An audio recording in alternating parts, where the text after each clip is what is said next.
मुझे नहीं मालूम था कि वो ये सब बदला लेने के लिए कर रही है। मुझे माफ कर दीजिए। आपकी वजह से मुझे कितना शर्मिंदा होना पड़ा। मेरी माँ, मेरी पत्नी ने मुझे कितना धिक्कारा।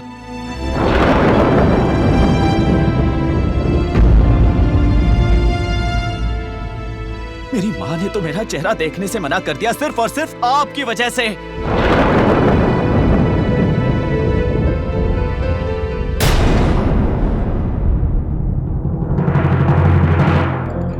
आई एम सॉरी मिस्टर सम्राट, मुझे माफ कर दीजिए।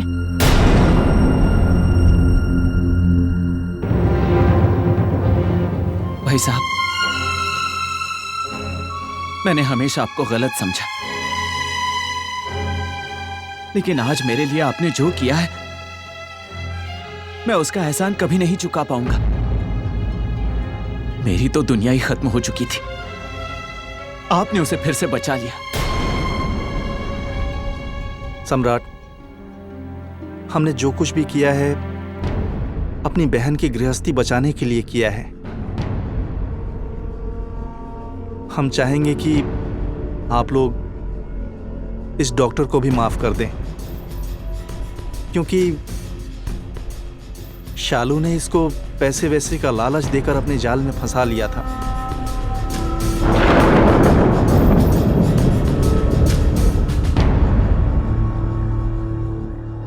पूजा, अब तो तुमको सारी सच्चाई पता चल गई ना।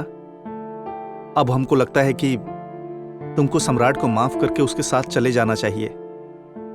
देखो, बेचारे ने कुछ किया भी नहीं और सबका ताना भी सहा है। भाई साहब, आप जो भी हैं, लेकिन हमारे लिए किसी फरिश्ते से कम नहीं है। वो तो अच्छा हुआ कि आपने सही मौके पर आकर सारी गलतफहमी दूर कर दी, वरना मेरी बहन की जिंदगी बर्बाद हो जाती। दामाद बाबू ने कितनी बार कोशिश की समझाने की कि वो गलत नहीं है, लेकिन हमने जो देखा, जो समझा, बस उसी को सही मान लिया।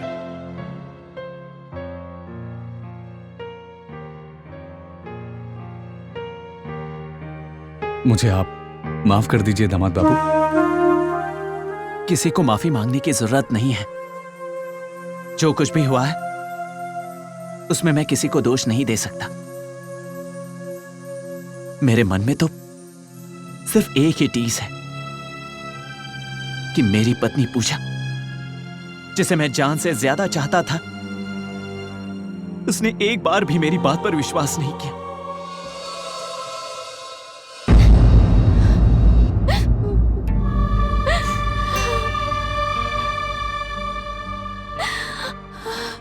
चुप हो जाओ बेटी, अब सब ठीक हो गया है।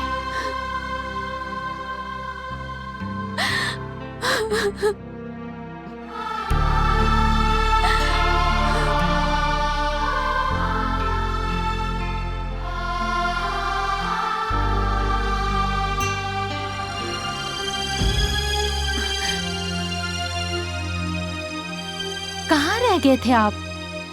हम एक नेक काम करके आ रहे हैं आशा, जिसकी असली हकदार तुम हो। मैं कुछ समझी नहीं, क्या कहना चाह रहे हैं आप? पूजा और सम्राट के बीच में जो गलतफहमी नहीं थी, हाँ? हमने उसको दूर करके उनका घर टूटने से बचाया है। अब वो दोनों एक दूसरे के साथ हैं। आप सच कह रहे हैं? कैसे किया आपने ये सब? ये सब तुम्हारी वजह से हुआ है आशा। वो जो शालू के बिल पर तुमने एक नंबर नहीं नोट किया था, हमने उसको टटोला तो वो एक डॉक्टर रीना का नंबर निकला। हम डॉक्टर रीना से मिले, उनसे पूछा कि वो शालू को कैसे जानती हैं, तो बातों बातों में पता चला कि शालू तो प्रेग्नेंट है ही नहीं।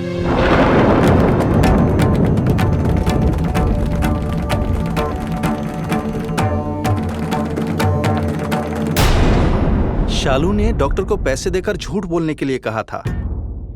बस हम डॉक्टर को लेकर सीधे विश्वंभर के घर पहुंच गए, क्योंकि हमको मालूम था कि पूजा वहीं मिलेगी। और हम बिल्कुल ऐन वक्त पे पहुंचे, क्योंकि पूजा अपने भाई के साथ गोरखपुर निकल रही थी। हमने उसको रोका, उसको सारी सच्चाई बताई। संयोग से सम्राट भी वहीं था और डॉक्टर ने सबके सामने शालू के झूठ का पर्दाफाश कर दिया। ये तो आपने बहुत बढ़िया काम किया है। मुझे विश्वास था कि आप ही कुछ कर सकते हैं।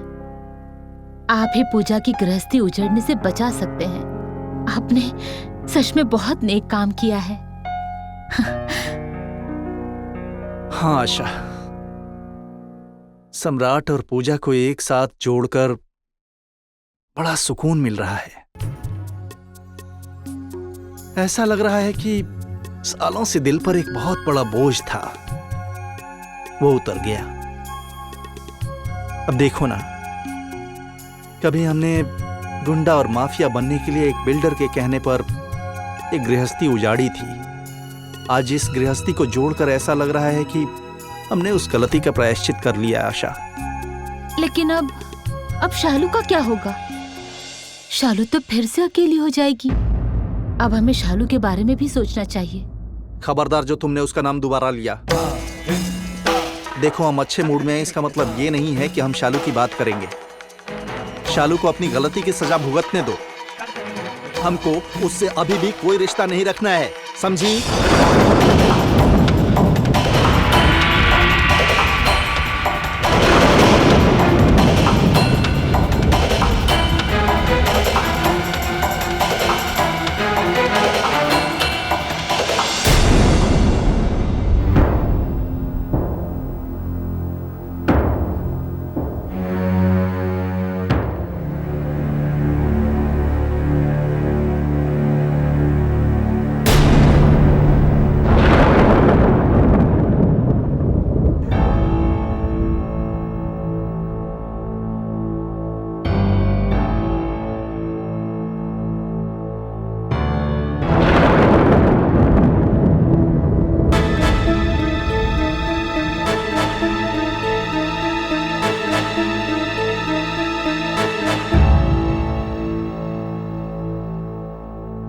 कहाँ चले गए थे आप बिना बताए?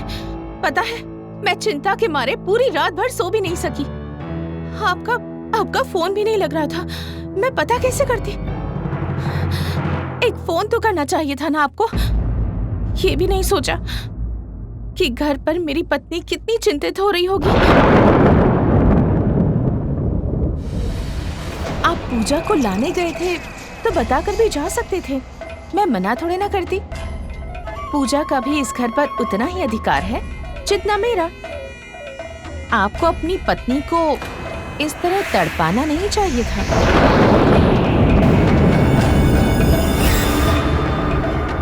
पूजा बहन, अच्छा हुआ तुम आ गई। मुझे बहुत आत्मग्लानि हो रही थी कि कहीं तुम मेरी वजह से तो यहाँ से नहीं चली गई।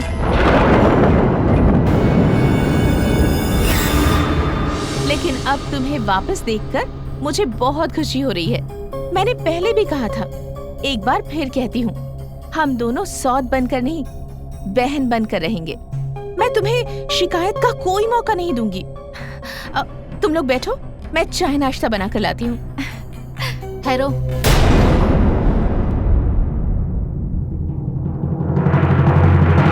प्राणनाथ, आप जल्दी से नहा धोकर फ्रेश हो लीजिए।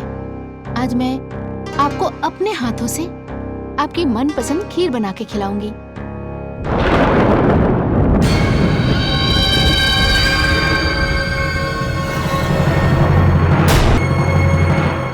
खाना खाने के बाद हम लोग दोनों कहीं घूमने चलेंगे।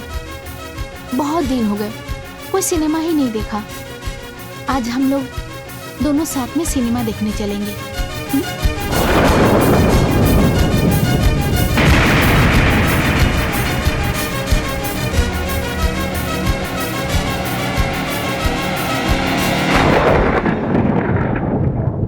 पूजा, 1 मिनट। हम घूमने चलेंगे जरूर, लेकिन खाना तुम नहीं बनाओगी, खाना शालू बनाएगी। शालू, मैं पूजा के साथ घूमने जाऊंगा, तुम खाना बना लेना। और हाँ, खाना बनाना तो तुम्हें आता ही होगा। वो क्या है कि शादीशुदा लड़की को घर का हर काम आना चाहिए। और खाना बनाने के बाद मेरे जूते भी पॉलिश कर देना, उसे इतना चमकाना ताकि मैं उसमें तुम्हारा चेहरा देख सकूं। चलो पूजा।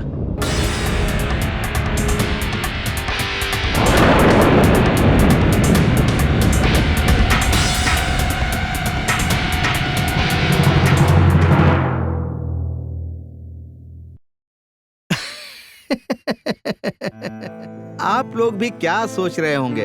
हाँ, लड़के वाले लड़की वालों के यहाँ थोड़ी जाते हैं, लड़की वाले लड़के वालों के यहाँ आते हैं। गलत कहा तो बोलिए।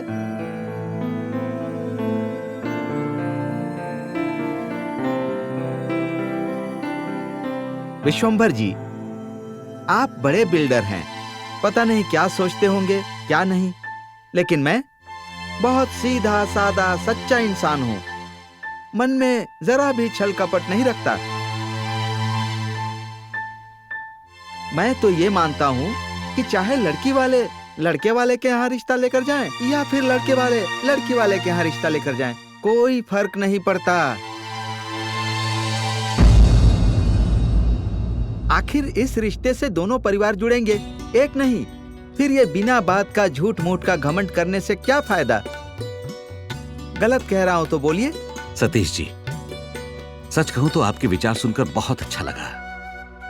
जब आज के जमाने में लड़के लड़की में कोई फर्क नहीं रह गया है, तो बात किसी का परिवार बढ़ाए तो क्या फर्क पड़ता है?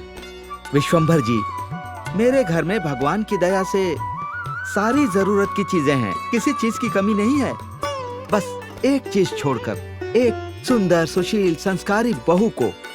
जैसे ही मुझे पता चला कि आपके घर में एक सर्वगुण संपन्न लड़की है, तो मेरा मन व्याकुल हो गया आपसे मिलने के लिए। ऐसी हीरे जैसी बिटिया मेरे घर में बहू बनकर आ जाएगी तो मेरा घर तो चमक जाएगा। अगर गलत कहूं तो बोलिए।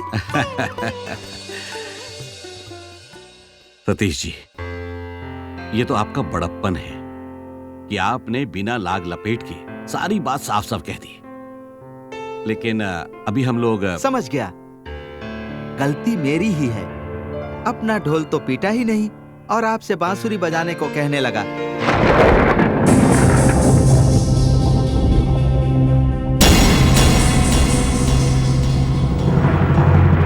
मेरा एक लड़का है, इसी साल MBA कंप्लीट किया है, एक बढ़िया कंपनी में उसकी नौकरी लग गई है। ये उसकी फोटो। मैंने पूरी कोशिश की है कि अपने संस्कार उसके अंदर कूट कूट कर भर दूं। अब अपने लड़के की तारीफ अपने मुंह से क्या करूं? आप मिलेंगे तो खुद ही जान लेंगे। गलत कहूं तो बोलिए। सतीश जी, मैं आपका आभारी हूं कि आप हमारे घर रिश्ता जोड़ने आए। लेकिन माफ कीजिएगा, अभी हम लोग एक जरूरी काम में उलझे हुए हैं, इसलिए मैं अभी कुछ नहीं कह सकता। लगता है आप लोग सोच रहे हैं कि मैं दान दहेज मांगूंगा। ठीक सोच रहे हैं।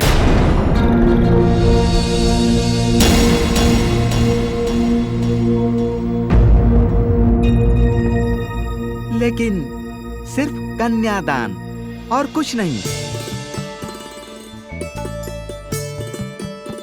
मुझे एक सुंदर सुशील संस्कारी बहू मिल जाएगी, आप जैसे लोग समधी मिल जाएंगे। फिर क्या मेरा क्या आपका, जो मेरा है वो आपका और जो आपका है वो मेरा। गलत कह रहा हूं तो बोलिए। सतीश जी, आपके विचार उत्तम हैं, लेकिन हम इसलिए मना नहीं कर रहे हैं। फिर क्या बात है, आप मेरे लड़के से मिल लीजिए, हमारे बारे में जान लीजिए। फिर भी अगर आपको रिश्ता ना पसंद आए तो कोई बात नहीं। गलत कह रहा हूं तो बोलिए।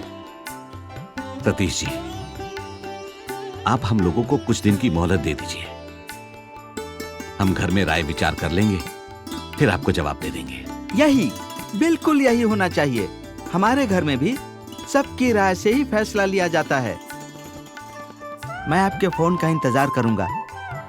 फोटो में मेरा फोन नंबर लिखा है। आपका नाम सुना था, मिलकर और अच्छा लगा। अच्छा, प्रणाम। जी प्रणाम।